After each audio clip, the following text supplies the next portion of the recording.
Shalom la famille, c'est moi Nancy pour cette vidéo d'encouragement en cette nouvelle semaine.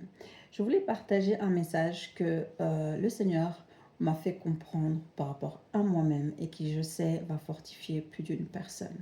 Durant la semaine dernière, en écoutant l'exhortation d'une de mes sœurs, elle a utilisé des termes qui m'ont beaucoup interpellée. Je vais les citer plus tard. L'importance aujourd'hui que je veux soulever, c'est d'être constamment lié, connecté à la connaissance de la parole de Dieu. Chaque jour de ta vie, tu dois te soucier de connaître la parole pour devenir la parole, pour manger la parole, pour être la parole, pour voir comment la parole te soutient, te donne des stratégies pour toutes les situations, les circonstances que tu peux traverser.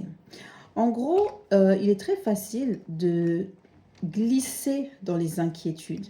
Il est très facile de se laisser submerger par les situations parce que tu t'inquiètes pour ton père, tu t'inquiètes pour ta mère, ton frère, ta soeur, ton enfant, tes petits-enfants, tu charges du travail, un problème de santé, la crise économique, la guerre.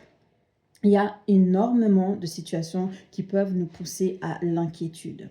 Mais Dieu nous appelle à vivre dans le repos. Et durant la semaine passée, le Seigneur m'a fait comprendre que Nancy, tu es sortie du repos. J'ai dit, qu'est-ce que ça veut dire? Je suis sortie du repos. Oui, tu es sortie du repos parce que tu n'as pas veillé à cultiver ma parole en toi pour garder ta paix, ta joie, ta force dans telle et telle situation. J'ai dit, ok. Il me dit, oui, reviens en arrière et visualise-toi. Lorsque tu me fais à 100% confiance, comment est-ce que les choses se passent? Regarde des situations critiques. Lorsque tu as une personne dans ta famille qui était gravement malade, que les médecins étaient négatifs, qui a eu à gérer le travail, les études et ceci et cela, plusieurs choses en même temps. Tu étais capable d'aller chaque jour de l'avant, pas parce que il n'y avait pas d'émotions négatives. On ne nie pas l'âme. L'âme ressent ce qu'elle ressent, mais l'esprit est là pour prendre le dessus grâce à la parole, pour que l'âme apprenne à suivre la cadence de l'esprit qui est de maintenir la paix, maintenir un langage de la foi au-delà de ce qu'on peut ressentir, au-delà de ce que l'on peut voir, au-delà de ce que l'on peut entendre, au-delà de ce qu'on peut vivre. Et face à la situation que j'avais traversée, je me rappellerai toujours qu'un de mes chefs au travail m'avait dit, mais depuis combien de temps tu as vécu, pendant combien de temps est-ce que tu as vécu ça? Je dis, ben, pendant tant de mois. Il dit, mais jamais tu n'as laissé transparaître quoi que ce soit. Et en repensant à ça, je me dis, oui, Nancy, tu n'as pas laissé transparaître quoi que ce soit, pas parce que tu ne sentais rien, pas parce qu'il n'y avait pas des jours où tu avais versé des larmes, pas parce que tu étais rambonnant, mais parce que tu étais focalisé sur ma parole. Et parce que tu étais focalisé sur ma parole, tu as trouvé ton appui là-bas. Tu as trouvé ce qui était ta force parce que Dieu est notre solide rocher. Il est notre soutien en tout temps et en toutes circonstances. Du coup, je me suis dit, ah ouais, ok Seigneur. Là, j'ai compris. J'étais sortie du rail. Là, je suis sortie du rail. Je reviens à toi. Je reviens concentrée. Je reviens afin que tu continues à m'éclairer parce que ta parole est une lampe à mes pieds. Elle éclaire mes chemins. Tu éclaires chaque jour de ma vie. Lorsque je suis focalisée sur ta parole, tu m'amènes de la clarté, de la lumière. Les choses deviennent plus simples, les choses deviennent plus faciles, les choses deviennent plus tangibles.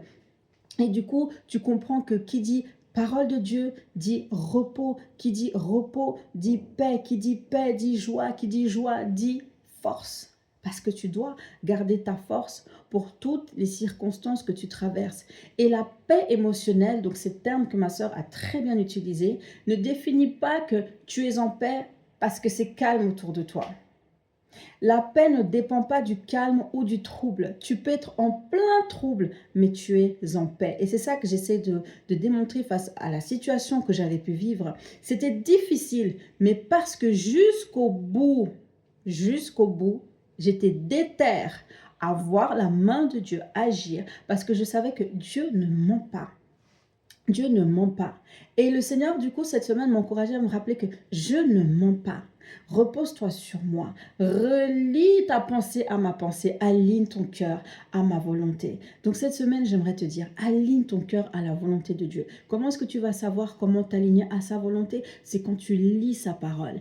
Et la paix de Dieu qui surpasse toute intelligence gardera ton cœur et tes pensées en Jésus-Christ. Philippiens chapitre 4, verset 7. Je répète, et la paix de Dieu qui surpasse toute intelligence, garde ton cœur et tes pensées en Jésus-Christ. Lorsque tu gardes ton cœur et tes pensées, que tu cultives sa parole, tu déclares sa parole, cette parole prend vie. Si la parole s'est faite chair au travers de Jésus, elle se fait aussi chair au travers de toi. Donc dans chaque situation que tu peux traverser, chaque situation que tu peux vivre, tu as toujours le pouvoir et l'autorité et surtout le réconfort de dire parce que je, comme soutien la parole, je suis plus que vainqueur. On est plus que vainqueur lorsqu'on considère les principes de Dieu, quand on comprend comment l'appliquer et qu'on accepte de l'appliquer. Parce que des fois, accepter de l'appliquer, ça c'est encore une autre dimension. Mais pour dire aujourd'hui, l'encouragement que je veux donner à quelqu'un, c'est de savoir, cultive la connaissance de la parole.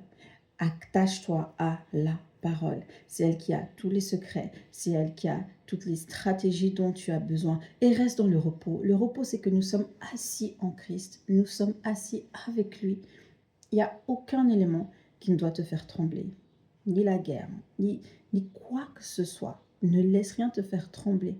Mais que la paix de Dieu te maintienne dans ses pensées, te maintienne dans ton langage de la foi.